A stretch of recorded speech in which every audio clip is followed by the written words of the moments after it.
I think what really got me stuck in addiction to pornography and masturbation and all of that was there was something lacking in me in that I didn't have a sense of self-worth. I didn't have a sense of um I didn't understand who I was in Jesus. I didn't have a sense of identity, so to speak, or purpose.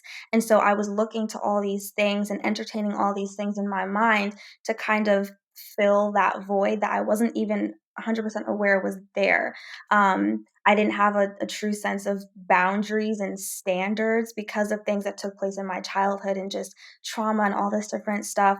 So, yeah, it was a lot, many, many years of looking for validation in other people and other things. And then also, it was interesting because I found that I was putting myself on a pedestal, like, oh, I'm not having sex, but I'm doing this. And, like, I'm better than you because I'm not giving my body to anybody, but I'm doing all these things in private, in secret. So there was a lot of hypocrisy. Was that a kind of a way to maybe justify some of it to yourself? Do you feel that that was kind of wrapped up in there?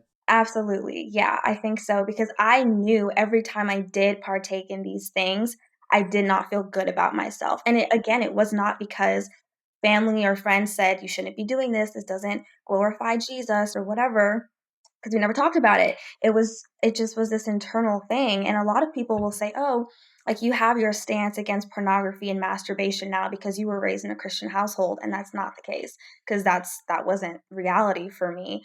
It was just this knowing that this is something I probably should not be doing. It's not beneficial for me or my soul.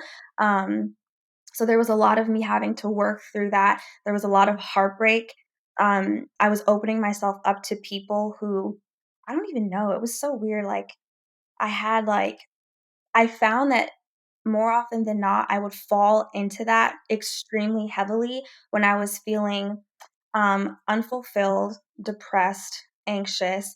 I was needing like companionship, or I was even going through a lot with family and friends. It's like I would kind of run and turn to that for comfort. So it was very unhealthy, um, and it was only recently, I wanna say, like, a year and some change, maybe a little under a year ago, that I had, like, a huge breakthrough in this area, and I do wanna emphasize I'm not perfect, like, I even since that podcast, have struggled in that area, and I think it's important to note to people just because you've been set free from something does not mean that you don't still face temptation, that you don't still have to pray and fast and partner with God to fight your own flesh. It's not an easy walk. Um, and I also think it's very strategic on the enemy's part where you have a platform that God wants to use to speak to this area predominantly. You're probably going to be faced with heavy, heavy attacks in this area, maybe more so than someone else. And I'd like to hear a bit more about how that works for you as well, because I feel like I don't know. I feel like people who have a specific calling to certain things, they face a little bit more opposition in that area than maybe someone else would. Um, but yeah, it's not perfection. It's just been a lot of healing and coming to realize like who God has called me to be and growing closer to his heart because I noticed the deeper I grew in relationship with him, the more uncomfortable I was doing things that gratified my flesh because the more aware I was of his presence and his standard that he had set for my life. And so although I still struggle in certain areas, it it doesn't feel the same that it used to feel back in the day when I didn't have a relationship with him. I wasn't paying him any mind because I was operating out of selfishness. I was like, who cares what anybody else thinks? Yeah, well, it's hard. The enemy's not going to attack you when he's got you in his grips. For me, it was, I struggled with this thing almost as long as you've been on this planet.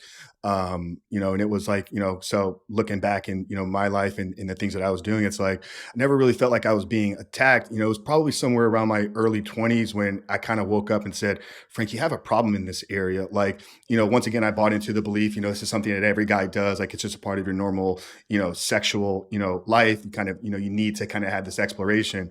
But I think when I started avoiding social events, or even when I started consuming it in public places, like big private restrooms, or even the office bathroom at work, I would find isolation in there. Like I began to think like this is not normal. And this was probably around my mid 20s, and I had these false starts. I had failed attempts time and time and time again.